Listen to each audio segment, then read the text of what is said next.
ओम नमः शिवाय। हर हर महादेव।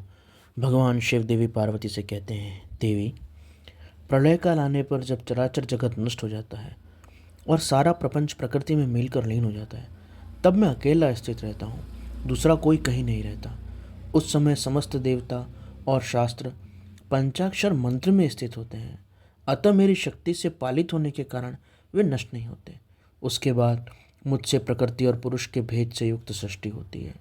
तत्पश्चात त्रिगुणात्मक मूर्तियों का संहार करने वाला अवान्तर प्रलय होता है। उस प्रलय काल में भगवान नारायण देव मायामय शरीर का आश्रय लेकर जल के भीतर शैया पर शयन करते हैं। उनकी नाभि कमल से पंचमुख ब्रह्मा जी का जन्म होता है। ब्रह्मा जी तीनों लोगों की सृष्टि करना चाहते हैं, परंतु उस समय वो ऐसा नहीं कर पाते क्योंकि उनका कोई सहायक नहीं होता।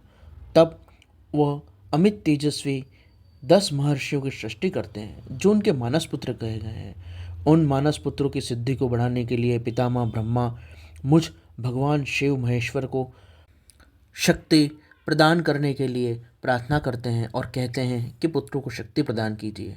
उनके प्रार्थना करने पर 5 मुख धारण करने वाले उन ब्रह्मा जी के प्रति मैंने उनके प्रत्येक मुख को एक एक अक्षर के क्रम से 5 अक्षरों के इस मंत्र का उपदेश किया।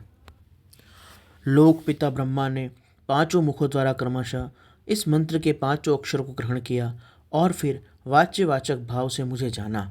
फिर मंत्र के प्रयोग को जानकर उन प्रजापति ब्रह्मा ने विधिवत उसे सिद्ध किया। तत्पश्चात उन्होंने अपने पुत्रों को यथावत रूप से मंत्र का और उसके अर्थ का भी उपदेश दिया।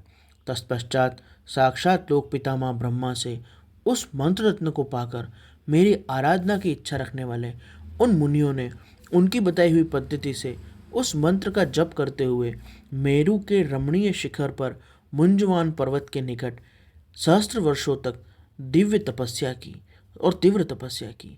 वे लोक सृष्टि के लिए अत्यंत उत्सुक थे, इसलिए प्राणायाम द्वारा वायु को स्थित करके और केवल वायु के आधार पर रहकर कठोर तपस्या में रहे।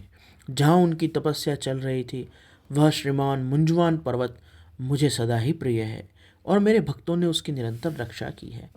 उन ऋषियों की भक्ति देखकर मैंने तत्काल उन्हें प्रत्यक्ष दर्शन दिया। उन आर्य ऋषियों को पंचाक्षर मंत्र के ऋषि, छंद, देवता, बीज, शक्ति, कीलक, षडंग, न्यास, दिग्बंधन, विनियोग आदि सभी बातों का पूर्ण रूप से ज्ञान कराया। संसार की सृष्टि बढ़े इसके लिए मैंने उन्हें मंत्र की सारी विधि बताई। तब वे उस मंत्र के महात्म्य से तपस्या में बहुत बढ़ गए और देवता, असुर, मनुष्यों की सृष्टि सब भांति भली भांति विस्तार करने लगे।